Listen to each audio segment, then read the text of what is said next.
डोक्याचा आवाज येतो.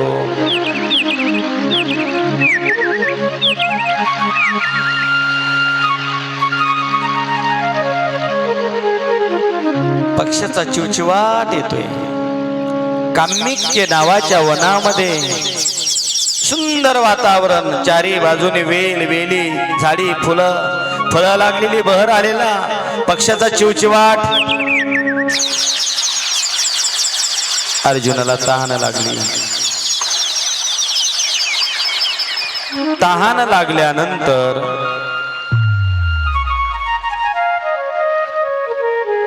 देव पाणी आणण्यासाठी गेले.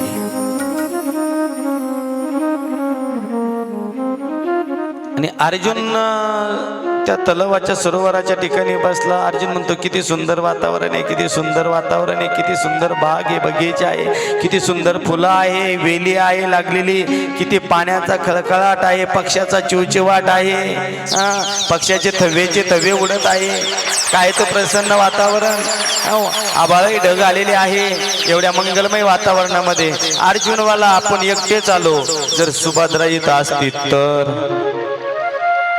सुभद्रा येत असती तर. अर्जुनाच्या देवाच्या लक्षात आलं, देव पाणी आणायला गेले होते, देव वृक्षाच्या आड गेले, पितांबर सोडून ठेवला आणि सुभद्रेचं रूप धारण केलं, सुंदर साडी परिधान केली आणि देव आले.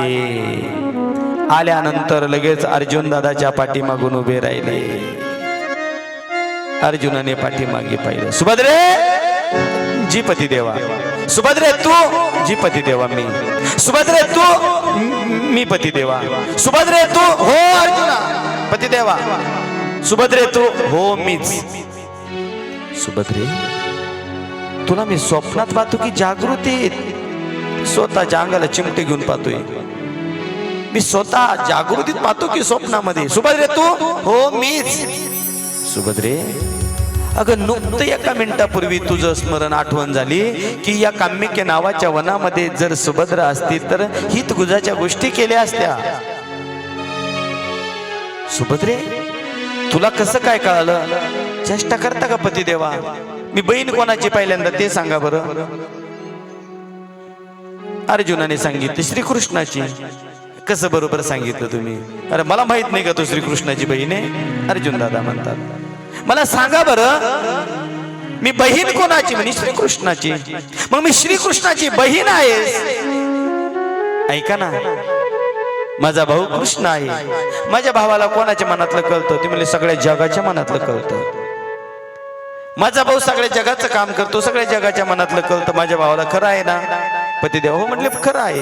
मग माझ्या भावाला जर सगळ्या जगाच्या मनातलं कळतं, मी बहीण कोणाची? कृष्णाची. मग कमीत कमी मला माझ्या नवऱ्याच्या तरी मनातलं कळू नाही का? अर्जुन दादा म्हटले, हे पण बरोबर आहे शिंदे महाराज, मला माझ्या नवऱ्याच्या मनातलं कळू नाही का? त्यावेळेला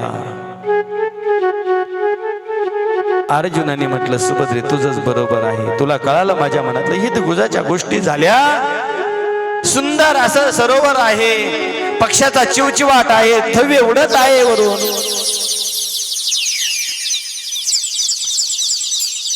तेवढ्यामध्ये अर्जुन दादाने सांगितलं, सुभद्रे तू लवकर जा. का लवकर जा म्हणजे? नाही जाणार.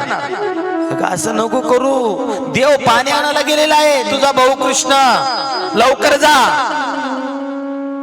असं आहे का? जाते मी, पण तशी जात नसते मी वनामधून. मग मी वनामध्ये तुम्हाला भेटण्यासाठी आले.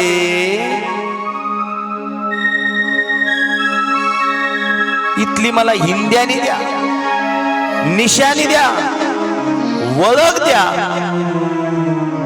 ते म्हटले, ओळख द्या? काय ओळख देऊ? तुम्हीच द्या काय द्यायची ती.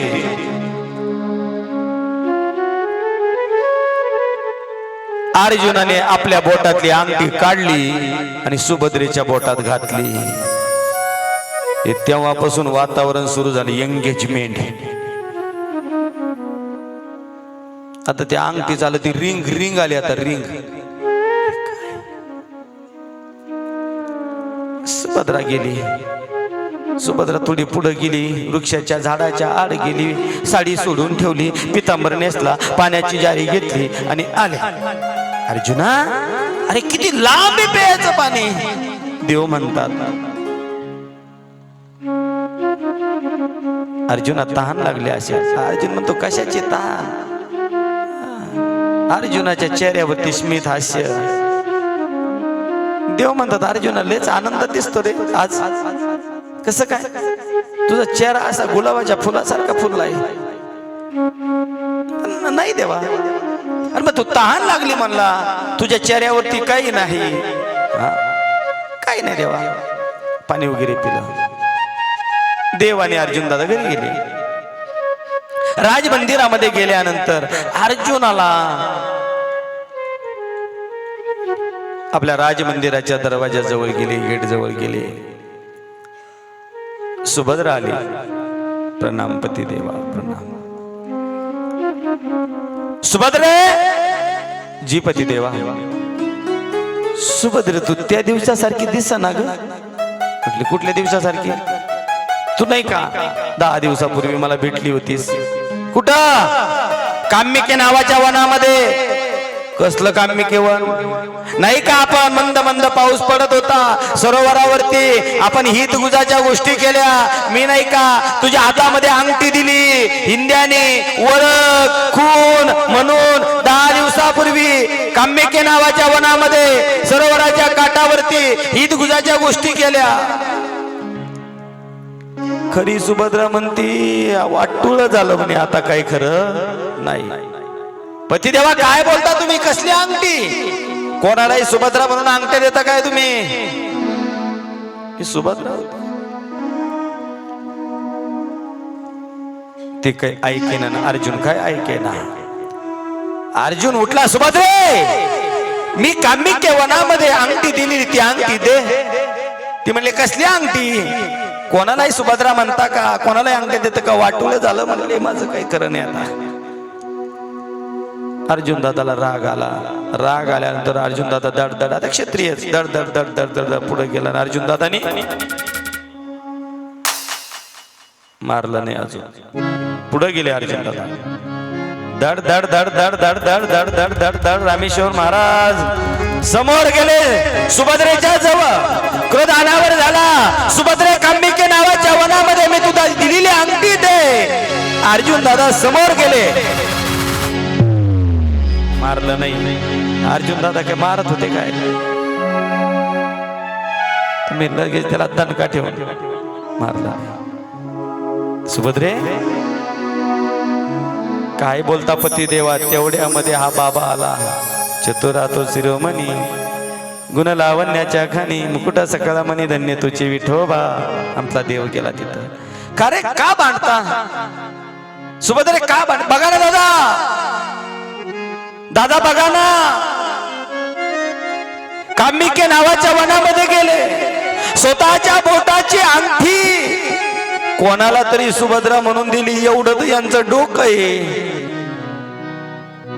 तेव्हापासून घरामध्ये माणसं म्हणतात लहानपणी आई वडील म्हणतात आमच्या बाळाला काही कळत नाही. थोडं मोठं झाल्यानंतर मित्र म्हणतात या आमच्या बाळूला काही कळत नाही. थोडं मोठं झाल्यानंतर लग्न झालं. लग्न झाल्यानंतर बायको म्हणती आमच्या यांना काही कळतच नाही. थोडं आणखीन मोठे झाले. मोठे झाल्यानंतर मुलं आले. मुलं म्हणतात आमच्या पप्पाला काही कळतच नाही. अजून थोडे मोठं आले. सुना आल्या. आणि सुना आल्यानंतर सुना म्हणतात आमच्या मामाला काही कळतच नाही. तर मग याला कळतं कधी. न कळता जेवढं मोठं झालं का. म्हणतात आमच्या यांना काही कळत नाही. त्यांना काही कळत नाही. त्यांना काही कळत नाही. आमच्या म्हाताऱ्याला काही कळत नाही. आमच्या म्हातारीला काही कळत नाही. इथं सगळ्यांना कळतं बरं का तुम्हाला. तर मला आजची दिवस राहायचंय अजून. तुम्ही सगळे हुशारी विद्वान. सुभद्रे तू अंगठी घेतली का. देव विचारतात. सुभद्रा म्हणते देवा कसली अंगठी देवा. मला वेळच कुठे आहे. एवढं काम काम काम काम. मी कसलं काम मी केवळ आणि मी कसली गेले हे मनानेच लावतात म्हणले काही पण. अर्जुना कसली होती तुझी अंगठी. देवाने असे बोट केले आणि अर्जुनाला जे बोलायचं होतं ते देवाच्या हातामध्ये निघली अंगठी. अर्जुन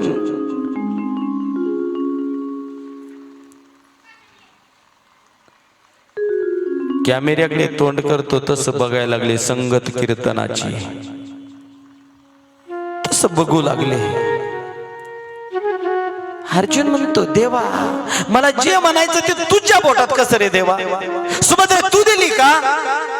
नाही हो पती देवा, नाही ना पती देवा. सुभद्रा तू दिली? नाही हो पती देवा. अहो मी आलीच नाही काम्यके वनामध्ये.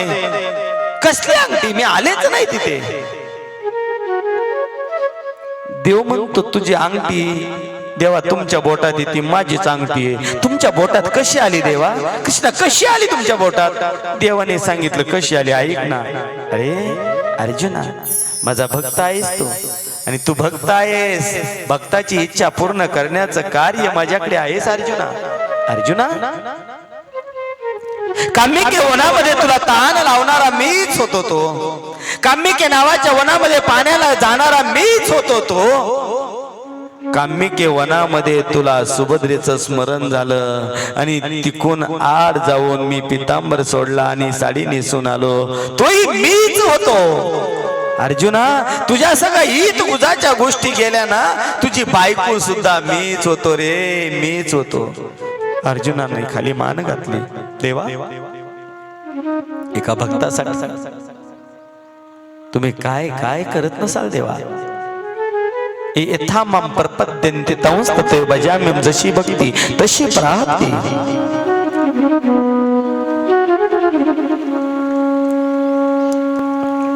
भक्तासाठी देव कुठलंही कार्य करतो.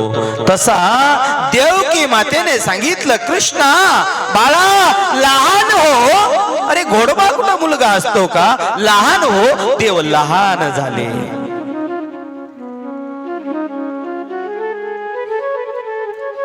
गुप्तपणे गर्गाचार्य यांच्याकडून पुण्यहवनाचा कार्यक्रम, स्वस्ती वाचनाचा कार्यक्रम करून घेतला. स्त्रीलोपन विधी झाला. अन्नपाश नावाचा विधी असतो. असे संस्कार करायचे असतात. मोंज बंधन विधी, नामकरण संस्कार, हे सगळे क्रिया झाल्या. देव जरा मोठे झाले. देव मोठे झाले. पाचवीचा कार्यक्रम झाला. पाचवी पुजली. 6वा दिवस लागला. 6व्या दिवसामध्ये देवाला मारण्यासाठी एक शत्रू आला. कंसाला कळालं की माझा वैरी जन्माला आला. तो गोकुळामध्ये राहत आहे. देवाला मारण्यासाठी पहिल्यांदा विडा उचलला. कोणी? पुतना नावाच्या मावशीने. पुतना नावाची राक्षसीन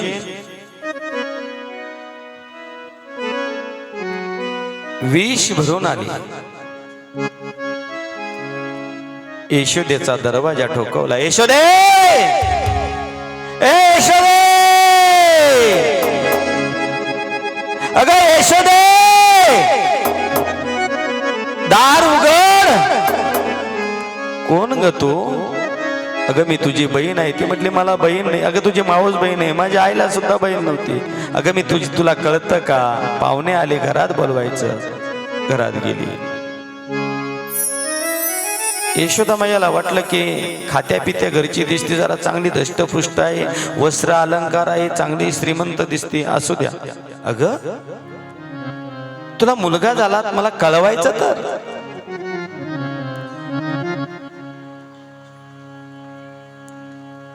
पुतना बसली आणि यशोदा मैया पाहुणे आल्यानंतर आपल्याकडे पाहुणचार करतात, पाणी देणे. आणि यशोदा मैया चहा करण्यासाठी गेली. झोपले नाही ना? द्वापार युगामध्ये चहा नव्हता. या इंग्रजाने आणलेलं आहे विष आपल्याकडं. चहा द्वापार युगामध्ये नव्हता. दूध ठेवलं, दूध घेतलं. म्हणजे बाळ कुठे आहेस? झोपलेला आहे. तेवढ्यामध्ये बाळाने आवाज केला. पुतना मावशी गेली. बाळाने डोळे बंद केले. ते काल्याच्या कीर्तनात सविस्तर पाहणारच आहोत. कृष्ण परमात्म्याने देवाने डोळे बंद का केले?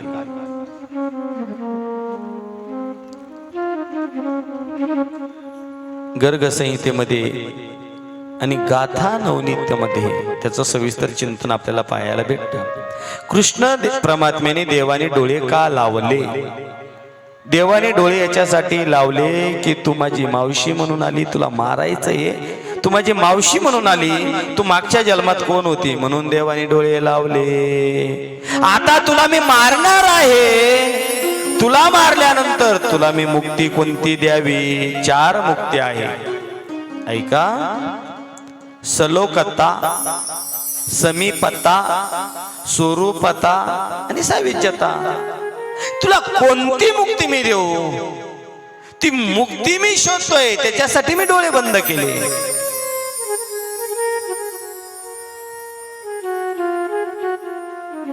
तू माझी मावशी म्हणून आलीच म्हणून डोळे बंद केले, आणि तू तुझ्या स्तनामध्ये विष भरून आली.